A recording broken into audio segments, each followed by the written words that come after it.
question, you have been asked to find out the mass of glucose which is required to prepare 250 ml 1 by 20 molar aqueous solution of glucose. The molarity of solution is given as 1 by 20 molar. In order to find out the mass of glucose, we need to write the equation to find out the molarity. Molarity is the number of moles of solute present in 1 liter of the solution. So we can write the expression that is equal to W2 into 1000 divided by M2 into V. Here W2 is the mass of solute, M2 is the molar mass of solute. V is the volume in which we are preparing the solution, and this should be in milliliter.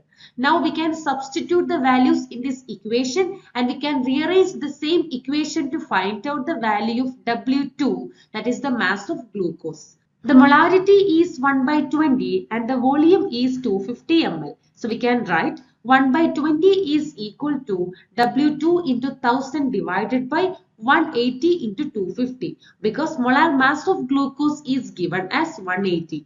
Now by rearranging this equation, we can find out the value of W2, that is the mass of glucose required to prepare the solution. That is equal to 2.25 gram. So from these options, option A is the correct answer.